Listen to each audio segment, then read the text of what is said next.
Welcome back to the Iron Insight. Thank you for starting your week off right with the Iron Insight every Monday morning at 4 a.m. I'm Bryn Welds, And I'm Andrew Nichols with Southern Leatherworks. and today we're sitting down with Justin LaFond with ESAB.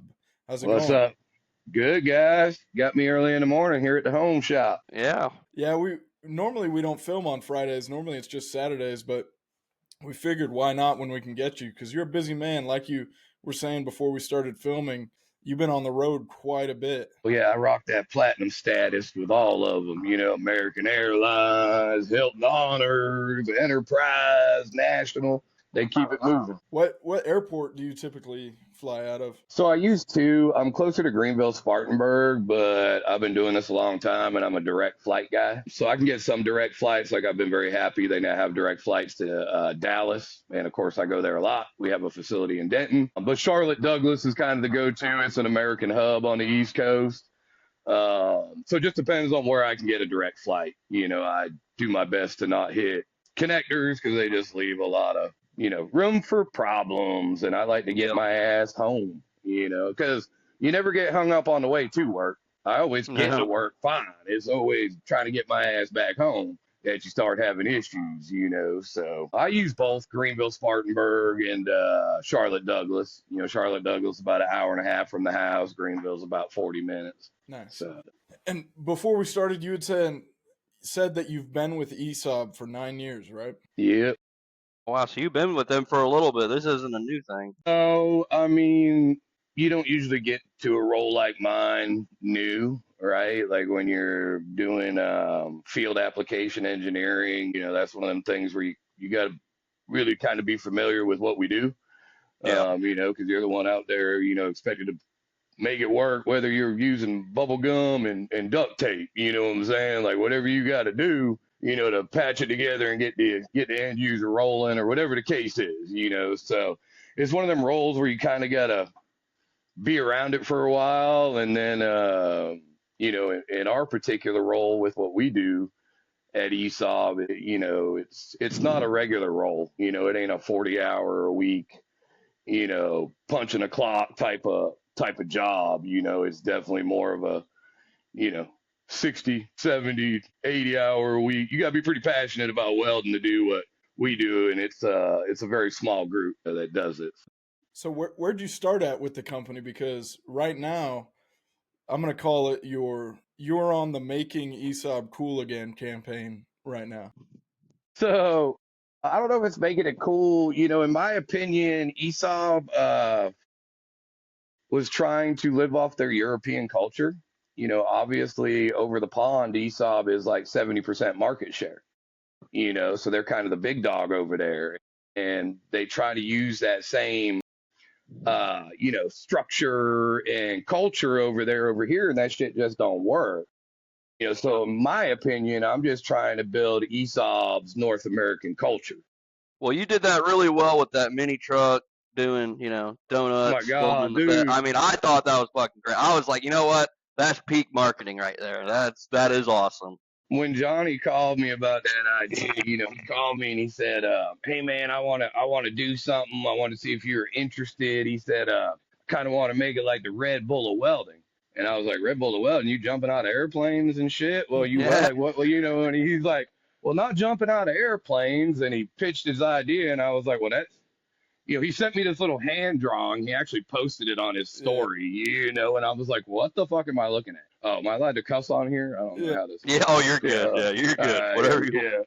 Yeah. So I'm like, what the fuck am I looking at? And he calls and explains what he wants to do. And I'm like, I mean, I ain't never seen no shit like that. I was like, but I'm down to come give it a twirl. I was like, I ain't getting in the back of that damn truck, but I'll watch you do some dumb shit, and it was a blast. I love Johnny. He's high energy, lots of ideas, really good at marketing, and just a ton of fun to be around. So yeah, that was something different I had never seen before. And it took quite a bit of figuring shit out to make it work because, of course, he shows up with like, I bring all the welding equipment. I bring my chop saw. I'm like, you got material to fab this up? Oh, yeah, don't worry about it, Show up that morning. He starts laying out, fucking Lowe's, 1-inch 16th angle iron and shit. And I'm like, Pearl Snap Pimp coming here with Mickey Mouse steel. I'm like, what the hell am I supposed to do with this shit? You know, I mean, but you know, we made some vodka out of potatoes with that shit and got it fabbed up and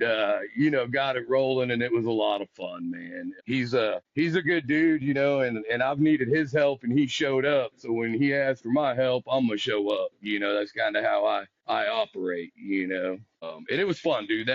That drift truck, it was super cool. We were on some ranch out in Georgia outside Atlanta. Beautiful ranch, you know, and then all of a sudden there's a drift pit, you know, in the middle of this ranch. And I'm like, oh my God, you know, and then the next thing I know, there's just trucks that keep, you know, pulling up over the hill, over the pasture to the pit as we're working. By the time we got done, there must have been 30, 40 trucks out there, cars, you know, and as I'm working, they're just out there drifting, you know. It's like everybody, you know, I'm welding and I'm like, man, all I can smell is burning tires. You know what I'm saying? It was fun. I had a headache by the time I went home, you know, nothing but squealing tires and whatnot and people yelling. But it was a good time, man. Johnny cracks me up. I love working with him. He's a ton of fun. And like I said, you know, I invited him out to Texas when we did the video shoot for the engine drive. Yeah. And, you know, used his rig truck and whatnot for the video that'll be posting soon. And, you know, that was really just a favor as a friend. So when he called, I returned the favor, man. Showed up and showed out for him, brought all the welding equipment, you know, fabbed everything up and slung his ass in the back of that truck and watched him get slung around for a while and laughed my ass off the whole time. You know, and it was funny because he was real confident. You know, I told him, I was like, man, it's going to be hard to keep arc on that pipe. Oh, no, it would be all right. It was hard to keep an arc when you're getting slung around like that. You know what I'm saying? Finally got him switched over to a 70-18. I was like, you can pull more arc length with that, man. You might have a little more luck than that 60-10, you know? So it was fun. You know, it took a while to get it all figured out and get it down, but once he was in there, and it was cool because, you know, the truck spinning tires and he would strike an arc and you could see the glow in the middle of all the smoke, you know, and like his mask. And I think the videos will be really cool when they get done editing them and push them out there because it was pretty neat, you know. That's the fun stuff. What's your official title at ESAB? Jack of all trades, Swiss Army knife. My official title is Field Application Engineer. So Yeah. what do they think? Like, have you heard anything back about these videos you've been doing? From ESAB? Yeah. Oh, yeah. I What mean, do they at first, okay, so backing up, ESAB have been trying to get me on the camera for a long time. You know, I did a lot of internal training videos and stuff, but I would never do anything external on the camera for them, mostly just because I'm a grumpy old welder and, you know, fucking internet welders and, you know, all that shit. I went to them last year, you know, asking for a big boy chunk of money to go do blue collar tour, you know, with Western. Yeah. And, you know, that was kind of their end. They were like, if we give you this money, you got to support it on all marketing channels, you know, and I was really into the blue collar tour, you know, pushing it to the next generation is kind of my jam. You know, that's what I enjoy doing. Yeah. So I agreed to it and, you know, it all went really well. So, I mean, then it just kind of blew up from there. But at first they didn't know what the fuck to do with me. You know, I refused to read any of their scripts, right? Because they're not written by welders, and if it's something that I wouldn't fucking say in the field, I'm not going to say it on your camera either. So at first it was like they had no idea what to do with me, and I kept saying shit that I wasn't allowed to say on the internet, you know, on their page at least, you know. And so it took a little while for them to, I guess, semi-train me, but also loosen their reins a little bit and understand that the internet isn't a boardroom. You know, and it's okay to be a little more funny and risky and shit like that on the internet. You know, that's what grabs attention and gets views. But I think we both had to learn each other a little bit, right? Like they weren't used to a hillbilly like me from the trailer park. And, you know, I wasn't necessarily used to that big corporate white collar life either. You know, so there was a lot of getting to know each other. But it's been fun, you know, exhausting and a journey. And I have learned a shit ton because prior to January this year, I really just had social media to make sure my teen girls weren't doing dumb shit on TikTok and Instagram. You know what I'm saying? So I've had to get quite an education just on how the hell to use social media, you know what I'm saying, and make a post. But once I found out that I could use social media as a tool, you know, for my job, I bought in. You know, I mean, to me, I grew up all blue. All right. My dad's a welder. He was a welder for whatever, 48 years. I didn't weld with anything but Miller till my late 20s. But as I ventured out, away from him and whatnot, well, hell, I started learning everything welds. It ain't really the weld machine. Everybody has their preference, but I got to ESAB. They recruited me like 3 times over 5 years. I was working at a distributor at the time. Background, I was working as a welder, like '08, '09 happened, the housing crash, all that shit. I was about to have a kid, had independent insurance, and the distributor we were using was recruiting me for a while. And I was making a percentage as the lead fabricator. So I went from making really good money to shit money and paying independent insurance and about to have a kid. And, so I called that distributor and was like, hey, you still interested? And they were like, you willing to move? Because I was living in Georgia at the time. So they moved me up to North Carolina. I went to work for them. Started as a store manager, only did that for a few months. They moved me into outside sales, did that for a while, got bored. Sales really wasn't my jam. I was good at it. So then I went into cryogenic tech, installing those big liquid tanks like you see outside hospitals and all that shit, vaporizers, all that, inspecting them, pulling vacuums. And the whole time ESAB had been recruiting me, like I said, like 3 times over 5 years. But when they first were coming around, I was a single parent to a daughter, and I couldn't do the travel shit. And by the third time, situations had changed. I had a new amazing old lady. My family was living here. I had help. So I originally went to work with them in sales, did that for a few years. Once again, I did well, but it wasn't my jam. I got fat and shit because I was just like riding around and talking on the phone, not working for a living no more.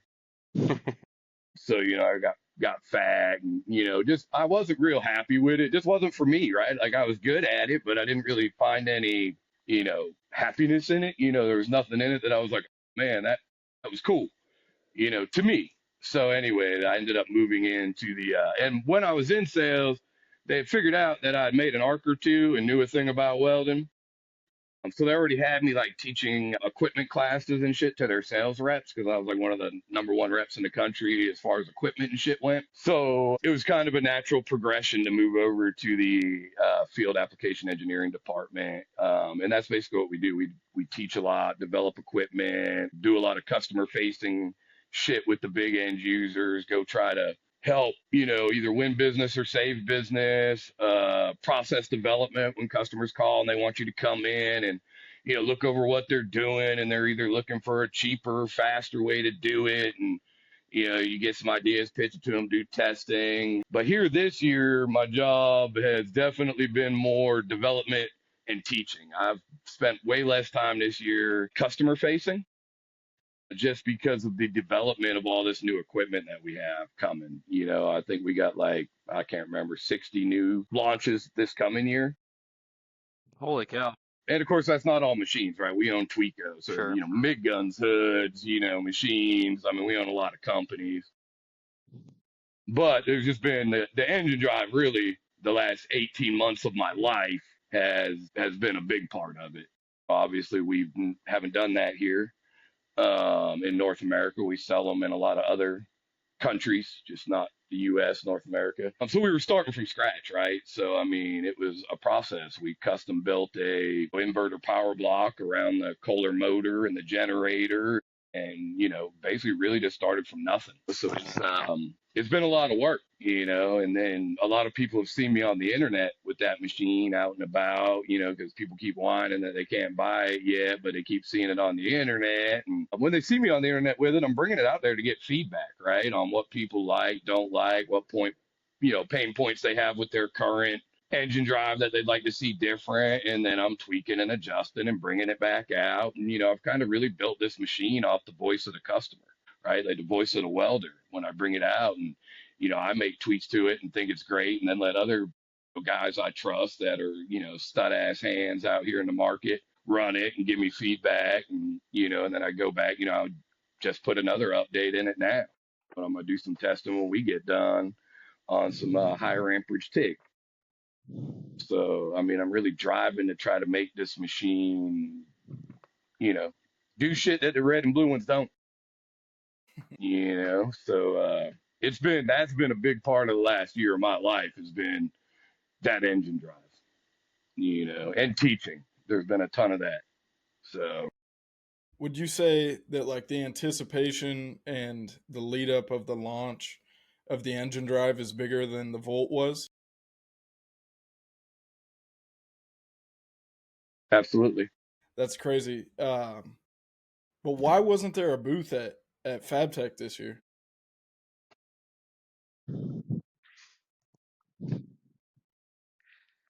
I'm trying to think of a nice way to put it since you got me on camera and all that. That's kind of a tough one. Poor decision making, I guess, is what we'll say. And those decision makers are no longer with us. So that's as far as I'll say on that one. Fair enough. I'm not gonna dive into that rabbit hole. I still gotta get a paycheck, boys. Poor decision making, and they're no longer here with us.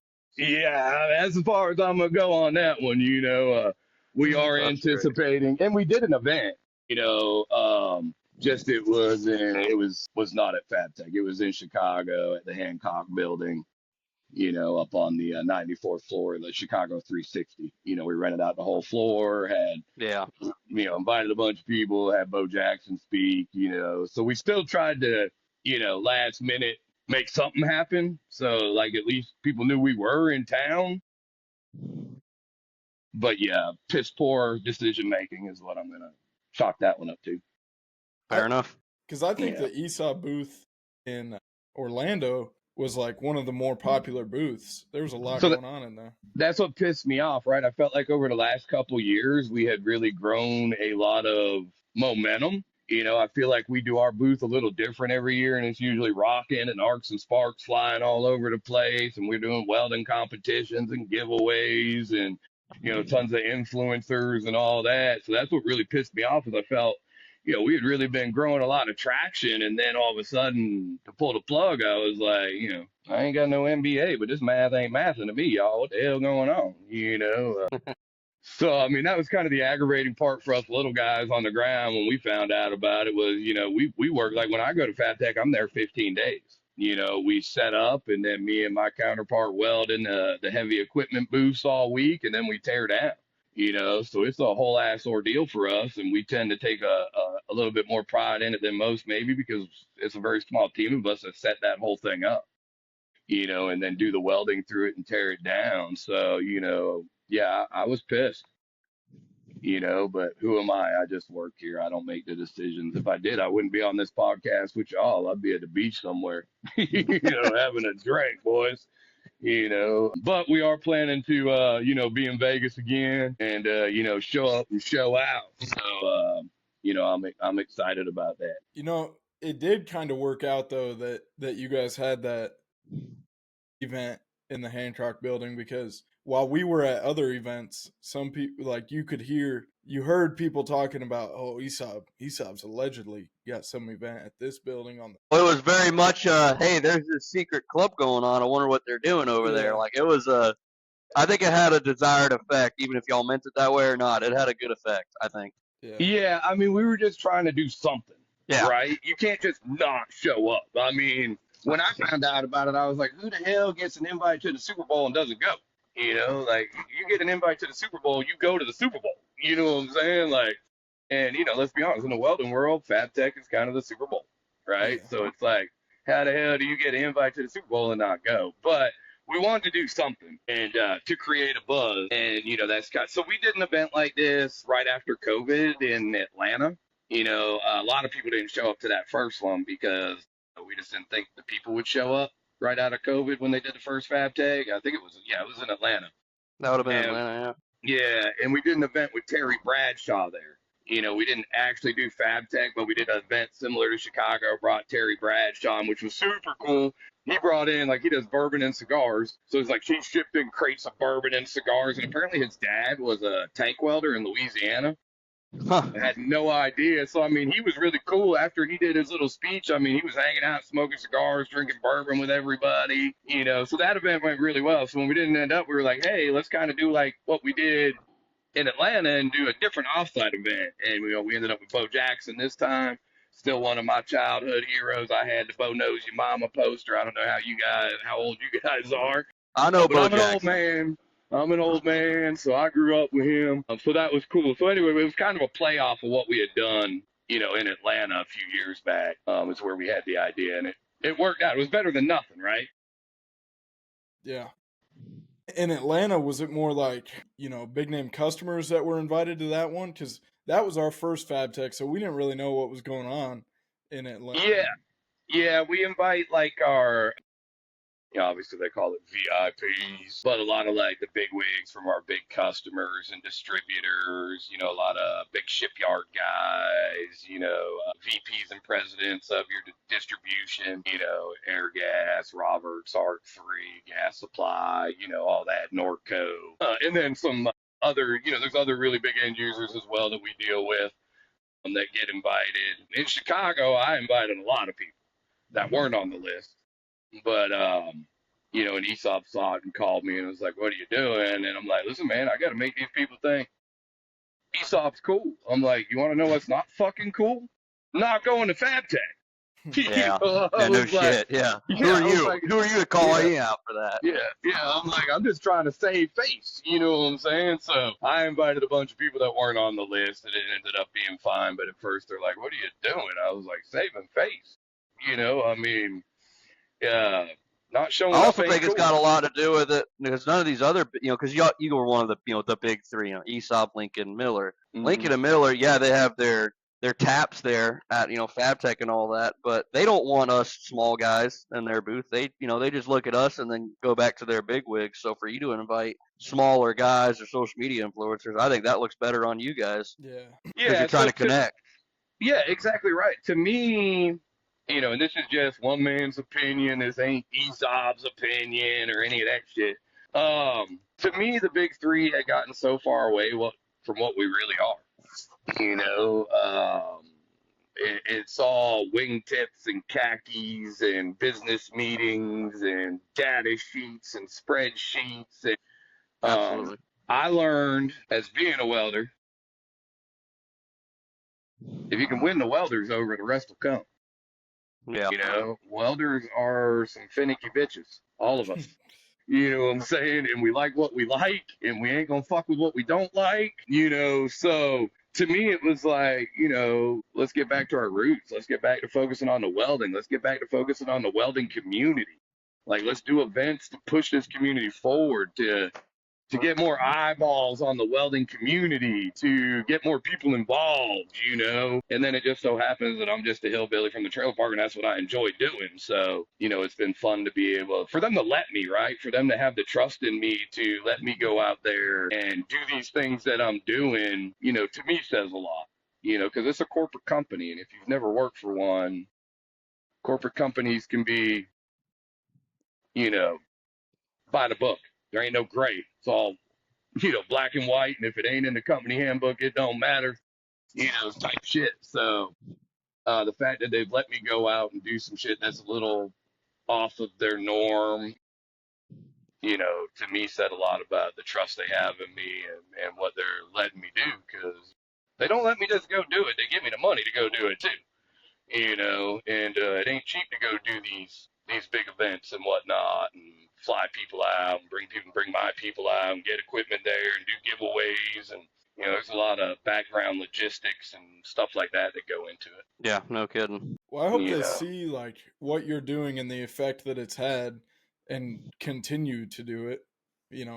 It's like, if you'd have asked me after FabTech, and especially with this FabTech, I probably wouldn't have thought of ESAB at all this year, but most people didn't. That was my whole point, is we weren't even relevant. Yeah. We weren't really even in the conversation, like, unless it was filler metal or cutting tables, because ESAB's always been good at filler metals and cutting tables here in the U.S. I mean, if it wasn't that, we weren't really even in the conversation. So my whole point is I just want to be in the conversation. I ain't saying I'm going to win them all. I just want to be relevant enough to be in the conversation, and ESAB isn't, at the moment when it comes to equipment.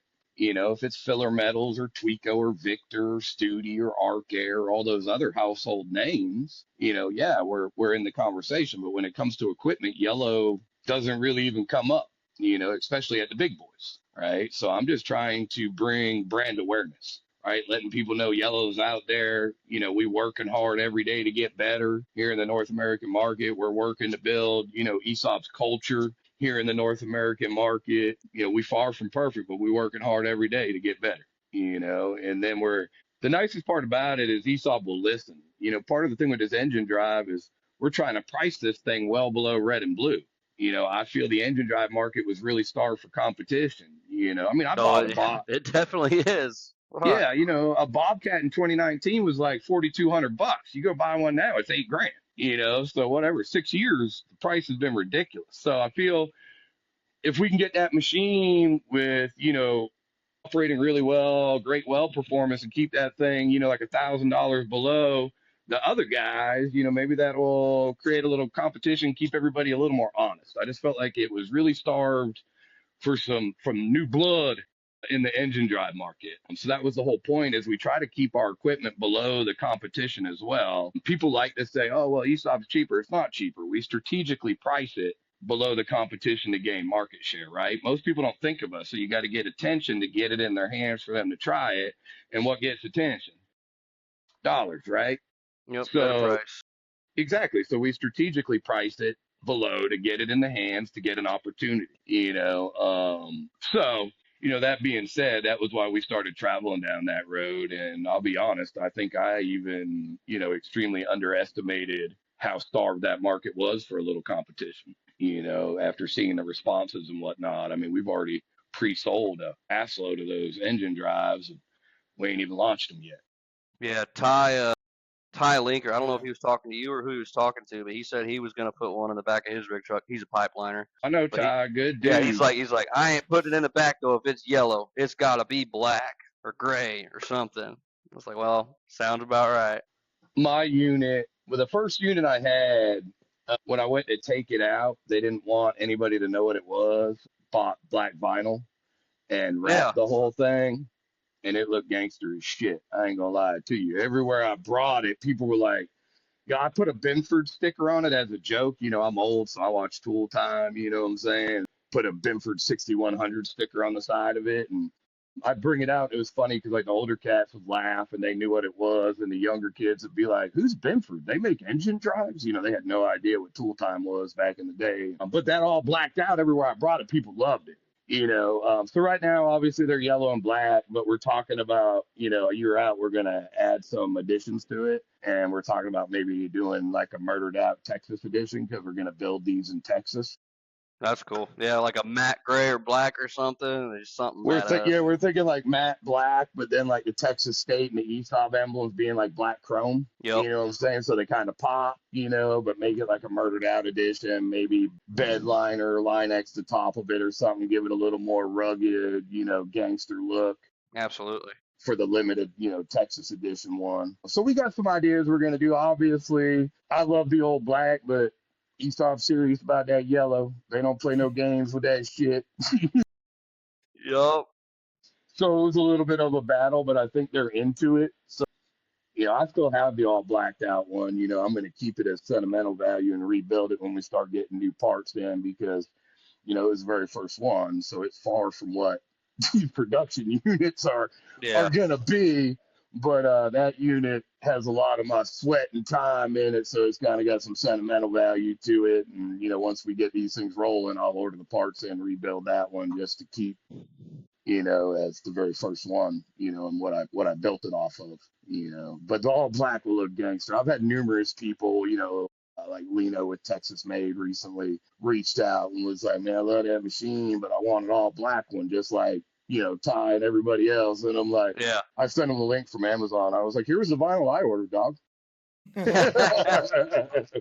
was like, I made one. And, that engine drive's just the beginning. ESAB plans to have up to 500 amp air packs in the next 5 years. So we're kicking off the next one, and we're going to try to go diesel and jump on up there into the big boy status. This was the first one of, and a Bobcat is a service machine, right? The MPX 260 is a service machine. So, this is kind of more of a service machine, but, got to start somewhere, and I'm ready to, get this one rolling and get it out there, get it in manufacturing and get rolling on its big brother, and keep this thing going.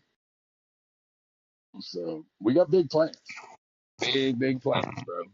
For some reason, I did see that video that Ty posted about the ESAB welder, but that's like one of the last people I would have expected to be that open to about it. We had him on the podcast a little bit over probably a year ago now. Ty's a good dude. I don't remember how I got linked up through Colton at Western Welding Academy. Oh, So okay. Colton up there, Whiskey Wayne, is a buddy of mine, real good dude, and we were talking one day, and we're always throwing ideas at each other, bullshit and drinking beer or whatever. I'm at a hotel, and I can't remember what idea I pitched, but he brought up Ty and what Ty does with that shielded metal thing he does, and then he had wanted to say last year he had like an influencer competition. Yeah, Shield Arc and Showdown. Yeah. Yeah. And that's so he knew Colton. I knew Colton. Colton ended up getting me connected with him to kind of pick his brain, and that's how I met Ty. But great dude. I've talked with him numerous times. I enjoy talking with him. Very knowledgeable. Still out there doing his thing. On them right of ways. So more power to him. I'm too old and fat for that shit. I ain't trying to be out there doing that. But yeah, Ty's a good one, man. I enjoy him. We supported his event this year. I was supposed to be out there, but ESAB yanked me away from it at the last minute to go teach. They don't play with my schedule very much, but if they're bringing people in for a class, I usually get trumped and end up having to be there. So I sent one of my counterparts out, and he did a great job. Actually, this is what I got back from it. He brought me back a hoodie. He says I wasn't able to head out there. Yeah, that was the guy that was at Arkansas a few months back. Chris.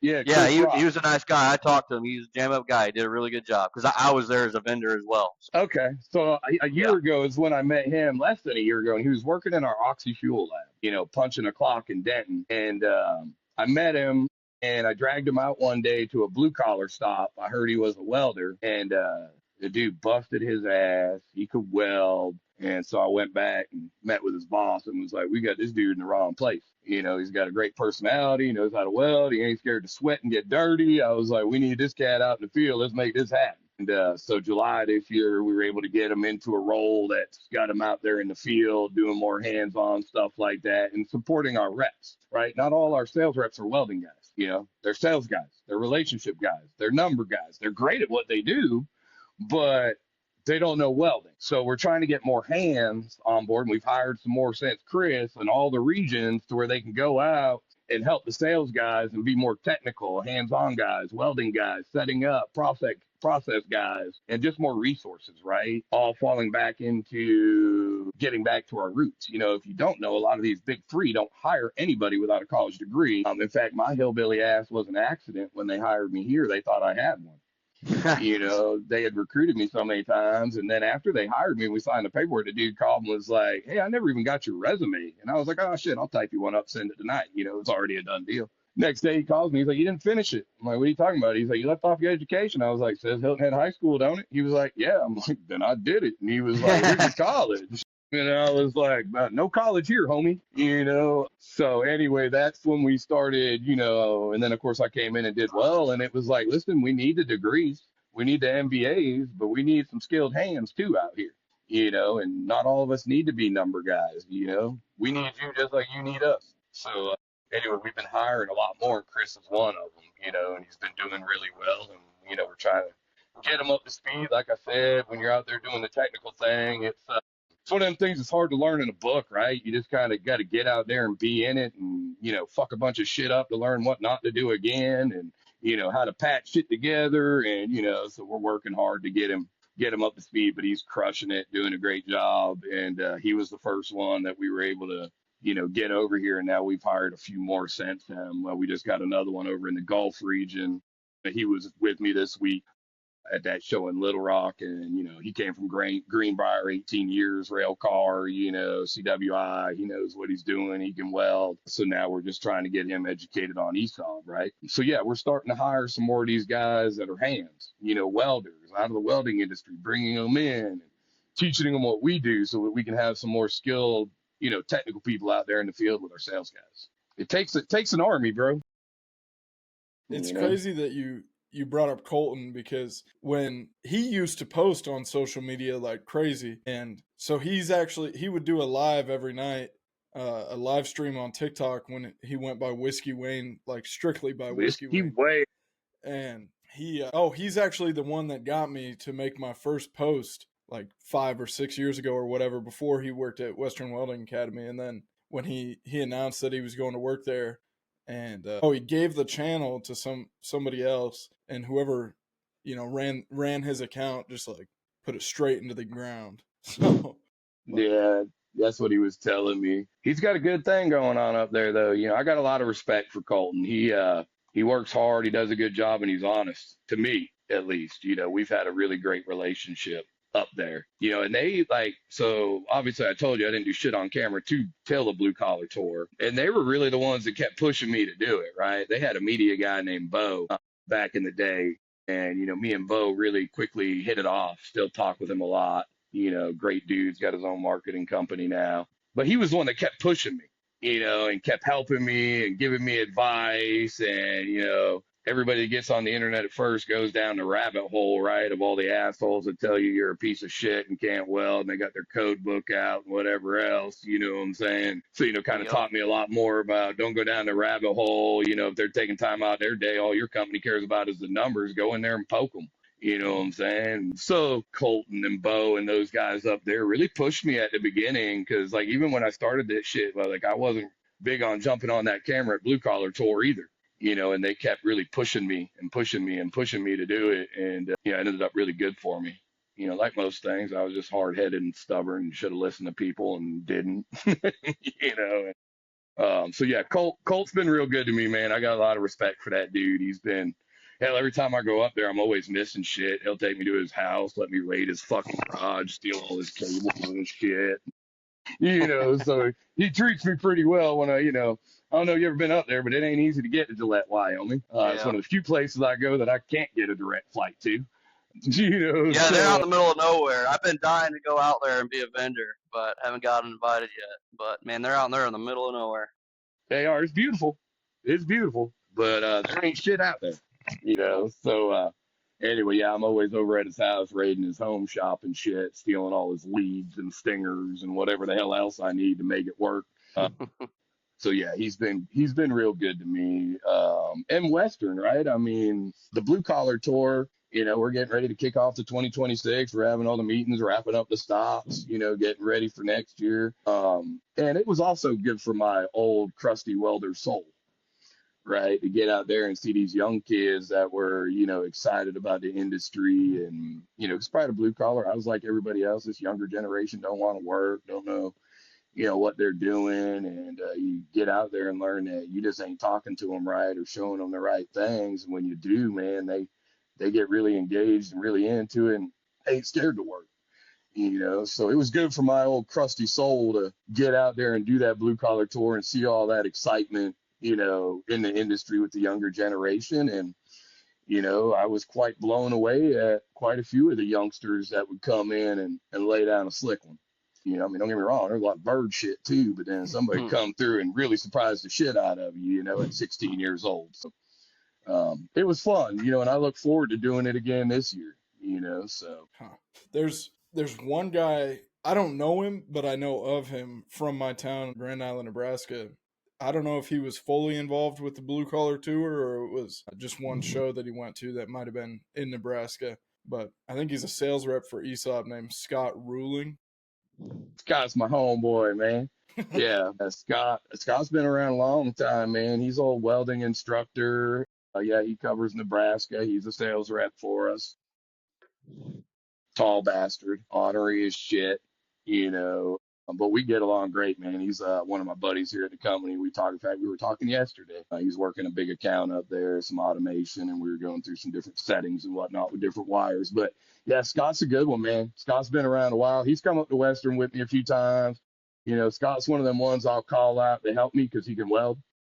So if I'm doing something real big and need some welders, Scott's one of the ones they'll let me take from the sales side to bring out because he really can lay it down and does understand welding and all that jazz. You know, he's got a big old farm up there, bunch of little shit ass kids running around like me, you know, make us all keep coming back to work, pay for all them damn kids, you know. But Scott's a great one, man. Scott's a good dude. I like him a lot. He's funny as hell. Another one that ain't scared to work. He'll come out there, put in a 12-hour day with you. You know, no problem. I ain't gonna say he ain't gonna bitch because he's got a little too much salesman in him. And these days, he's been doing it too long. And like to give him shit every now and then about it. But nah, Scott's one of my buddies, man. Scott Ruling's a good one. He was a welding instructor at the college that both Andrew and I went to. Oh, no shit. Yeah, and then his son goes there now, or one Yep. of them. Yeah. His other one's in the Army, I think. Just graduated. I can't remember if it was Army or Air Force, but I think it was Army. Just graduated basic training and all that, like maybe 2 months ago. Yeah. So yeah, Scott's a friend, man. Yeah, a lot of coworkers at ESAB, but there's definitely a handful of them that been friends for a long time, and Scott's one of them. I bring him to Western with me when I do like the weld comp, you know, because their weld comp's huge. You know, so I need all the damn help I can get when I do that event up there. So he came up this year and worked the weld comp with me. But yeah, he's a worker. He's a stud. Does he? You know, do you know if he drives or flies? I wonder. He flies to Gillette when he comes down there. It's a 12-hour drive from here, but I wonder where the hell he flies out of. I have no idea. I've never asked him. You know, I bet there's a connection out of Kearney. If I were thinking, Bren, I would think Thanks. Kearney out there would be a pretty popular one. He beat me there this year because my flights got all fucked up due to weather, so I ended up getting in like 18 hours later than I was supposed to. So he beat me there this year. You know, yeah, this year we had all kinds of issues getting our people in. A lot of them got in like 3 a.m. the day before. Had to be there at 6. You know, there was a lot of drag ass going on at the event. Yikes. You know, this year because people's flights got screwed up. You know, but we got it done, made it happen. Is any ESAB people going to be at PRI next week in Indianapolis? I don't know. I'd have to ask Minch. He's the regional manager up that way. There's so much shit that goes on here that unless I'm like, I doubt it because Minch is with me next week. We have a new hire training in Denton next week. I think we got like 18 new hires coming in. I mean, he teaches with me. So he's a regional manager. You know, we both worked in sales together, but he's a weld engineer out of Ferris. He's a stud-ass welder, super educated. He's been with ESAB for like 23 years right out of college. So he teaches with me a lot when my counterpart can't. My counterpart wasn't able to make it, Jeff Garone, this week. So he's coming down to help teach ARC equipment with me. So I don't know. I'll ask him. I don't know if anybody's going to be up there. I know his guys stay jamming up there. You know, Minch is definitely one of the studs at the company. You know, and a close person's friend. You know, he's my ginger ninja out of Detroit. You know, well, he's a stud, man. And now he's getting older, so his ginger's like going gray too. You know, so he's like a ginger silver fox these days. You know, he's got that salt and chili pepper. He's a good one though. He'll be down in Texas with me. Like I said, we got a lot of new guys. We've been investing a lot of resources and adding resources. We've run a lot leaner than Red and Blue does here. As far as boots on the ground, we're probably like half of Red and Blue as far as resources here in North America. So we've been adding a lot. Like I said, I think there's like 18, I can't remember, 15 or 18 new hires that'll be at this training. If new hires, some of them might be here 2 weeks, some of them might be here 3 months. You know, they got to work through all their online modules as well. So, but we bring them in and do, you know, these new hire trainings are pretty rudimentary, right? It's like basic welding, basic processing, basic safety, just getting them introduced, right? Making sure they don't blow themselves up with some, you know, 483 phase and shit. You know, that kind of jazz. So these ones are pretty rudimentary, but still a lot to go through with a lot of new people that are lost. So it can be time consuming, you know, with the new guys trying to. And you know how new guys are, right? Like you'll ask them a question, everybody acts like they know. Nobody wants to be, you know. So it's like you kind of got to beat it out of them a lot. Like, okay, tell me. Everybody's shaking their head. Somebody tell me what it is. You know, and then you get a lot of them, you know. So, it's a little different teaching those classes compared to some of our advanced classes or advanced process classes, automation, stuff like that. Um, but still fun, right? To meet the new guys, give them shit. We call them all FNGs, fucking new guys. We always tell them they got to be around a year before we put their real names in our phone and shit like that. Like to give them a hard time, have a lot of fun. Like, we hand out a lot of prizes, like goose prizes to them. Like, we get one of them mud flaps with the male stripper on it, and whoever strips out the most screws gets that. They're our head stripper, for the class. We do a lot of gag gifts like that with the new guys, just to keep it light and fun and, keep them engaged. So it's a little rudimentary, but it's usually a pretty good time. Huh. It's funny. Well, Justin, when Brent told me we were doing a podcast this morning, I went ahead and wrapped up your hood here. I'll send you some pictures, but I wanted to wait. But she's as yellow as I could get her. That's what we like, man. And then a black top. So I'm going to get this sent out tomorrow for you, but I just want to show you that I got it finished, and I'll send you some pictures when I'm done here. Dude, I can't wait to put that thing to work, man. Yeah. And you're right, that yellow's bright. That's why I just slapped them stickers all over, kind of tones it down a little bit, I mean, I had it out in the sun. I put a clear coat on, like, dad gum, like this. It hurts to look at. You're like, it's glaring on me, So, yeah. Like, I hope he really likes this yellow, because dad gum. I mean, ESAB, like I said, they're serious about that yellow, Well, I hope they like seeing this in your video, because it's yellow enough, that's for sure. But well, I mean, we don't make nothing like that, and they put me outside welding all the time.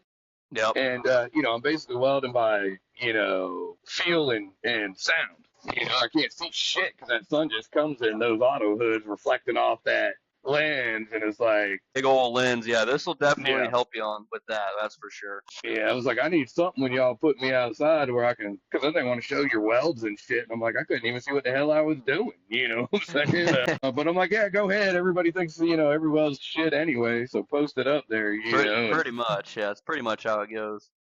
Well, I mean, I think it's important to post the bad ones too. Like, I've been doing this 25 years. I still have days I walk in where I feel like everything I touch goes to shit.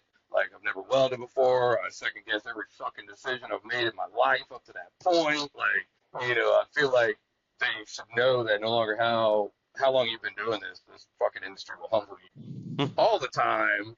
No matter how long you could have done it a million times, you'll go in there and just feel like you can't get it.